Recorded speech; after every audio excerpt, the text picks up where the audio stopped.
by staff writer as President Donald Trump on Tuesday decried leaks in a New York Times story about questions that the special counsel wants to ask him about Russian interference in the 2016 elections. There was still no indication from Mr. Trump on whether he will officially sit for an interview with Robert Mueller's investigative team.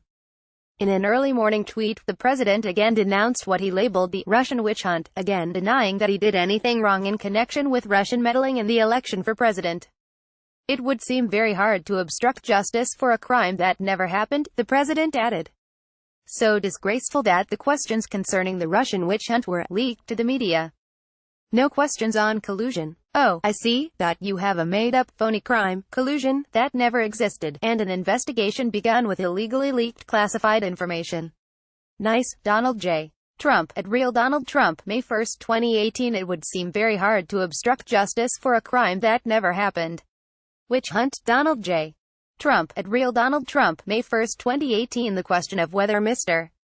Trump would sit for an interview with Mueller remains unsettled. The president at times has said he would do that, but that has prompted opposition from his own legal team.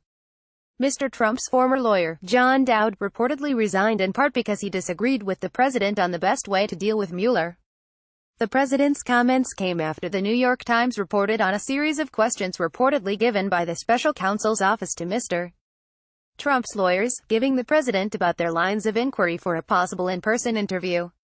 While the president frowned on the leak of the information about the questions, the New York Times report indicated that the information had come not from the office of the special counsel, but seemingly through a conduit aligned more with Mr.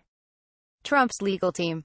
Here is a list of the questions, as provided to the New York Times. While the president said today that there were no questions on collusion, that is not the case when one reads through the list, which has a focus on potential coordination with Moscow, though much of it clearly pertains to matters related to obstruction of justice. If Trump didn't do anything wrong, he has no reason not to do an interview to answer them, said Rep. Don Bayer, DVA. Let's block ads. Why?